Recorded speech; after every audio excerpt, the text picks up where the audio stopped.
Hello everyone, আসসালামু আলাইকুম। সবাইকে প্রীতি শুভেচ্ছা জানিয়ে শুরু করছি আজকের এই ভিডিও।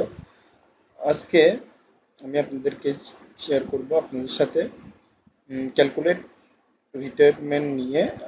এখানে দেখতে পাচ্ছেন আমি একটা ডেটা দিয়েছি, যেটা হচ্ছে আপনারা কিভাবে ক্যালকুলেট করবেন যে মানে কোনো একটা কোনো একটা ডিপার্টমেন্টের এমপ্লয়ি যারা হচ্ছে জয়নিং ডেট থেকে ওরা যদি রিটায়ারমেন্ট করে তাহলে কিভাবে ওরা রিটায়ারমেন্ট করবে এবং কত তারিখে রিটায়ারমেন্ট করবে সেই জিনিসটা আমি আজকে দেখাবো। তো ফার্স্ট অফ অল আমি এখানের মধ্যে ডেটার মধ্যে এমপ্লয়ি নেম যতগুলো আছে ততগুলো আমি এখানে লিস্টিং করে নিচ্ছি। তো এখানে আমি দিচ্ছি হচ্ছে মিরাজ, পিয়াস, তারপরে হচ্ছে জামাল, কামাল, রাজু, হাবিব, সাকিব, আরজু, মনির, তারপরে হচ্ছে আশিক। এখান থেকে ডিপার্টমেন্টটা হচ্ছে হেলথের। তো এখান থেকে আমি পুরাটাই নিব। এটা নেওয়ার পরে আমার এখানে ডেজিগনেশন, অর্থাৎ ডেজিগনেশনের মধ্যে আমার হচ্ছে পদ পদবি। তো এখানে আমার হচ্ছে ফার্স্ট অফ অল লিখবো হচ্ছে প্রফেসর,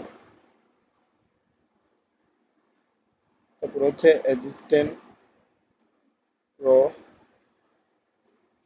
প্রফেসর, অ্যাসিস্ট্যান্ট প্রফেসর। তারপরে হচ্ছে এখান থেকে আমি দিব হচ্ছে আপনার এই অ্যাসিস্ট্যান্ট প্রফেসরের পরে এখান থেকে দিব হচ্ছে টিউটর, তারপরে হচ্ছে আবার প্রফেসর, তারপরে হচ্ছে ক্লার্ক, তারপরে হচ্ছে ক্লার্ক, পিয়ন, পিয়ন, তারপরে হচ্ছে আবার পিয়ন, আবার ক্লার্ক। এটা দেওয়ার পরে আমি এখান থেকে মার্চেন্ট মানে এই জায়গা থেকে একটু টান দিচ্ছি যাতে করে অ্যাকুরেট সিস্টেমটা চলে আসে। তো এখান থেকে আমি পুরো অলগুলা সিলেক্ট করে বোল্ডটা কমিয়ে দিচ্ছি, এখান থেকে বোল্ডটা বাদ দিয়ে দিচ্ছি। এবার আমি ডেট দিব হচ্ছে ধরুন 1 তারিখ 1 মাস 1985।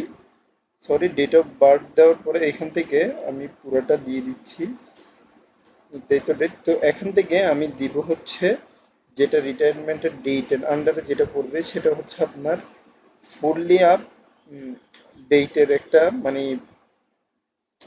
ডেটের সিস্টেম অনুযায়ী আমার থেকে দিতে হবে। তো আমি এখান থেকে যেটা ক্যালকুলেট করব সেটা হবে ই মান্থ, ই মান্থ দিয়ে এখান থেকে আমি দিব হচ্ছে ফার্স্ট ব্রেকেট। তো আমার ডেট অফ বার্থ হচ্ছে এইটা, তো আমি এখান থেকে কমা দিব।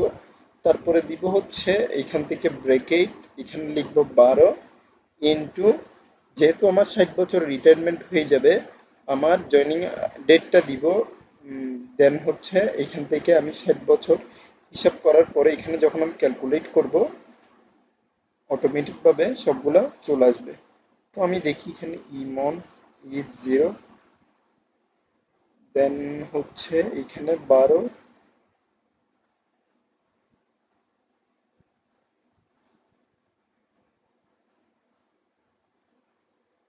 সরি, ই ও মান্থ, ই ও মান্থ দেওয়ার পরে এখান থেকে আমি যখন দিয়ে এন্টার দিব এখানে আমার ডেটটা চলে এসেছে অল অফ। তো আমি এখান থেকে দিয়ে দিলাম জেনারেলে থাকুক। তারপর আমি এখান থেকে শুধু শর্ট ডেটেই দিয়ে দিব। দেখতে পাচ্ছেন আমার এখানে শর্ট ডেটের মধ্যে সবগুলো চলে আসছে। তো এখান থেকে যেহেতু আমার লেখার ফন্টটা বোঝা যাচ্ছে না, আমি এখান থেকে ইচ্ছা মতো একটা সিস্টেমের উপরে দিয়ে লেখার ফন্টটা চেঞ্জ করে দিচ্ছি। তারপরে বাড়িয়ে দিলাম, একটু জুম আউট করে দিই। এখন এতটুকুর মধ্যে কাজ শেষ। তো আশা করি বুঝতে পেরেছেন। আজকের ভিডিওটা এতটুকু পর্যন্ত, পরবর্তী ভিডিও আমি এখানে শেষ করছি। ধন্যবাদ সবাইকে, আসসালামু আলাইকুম।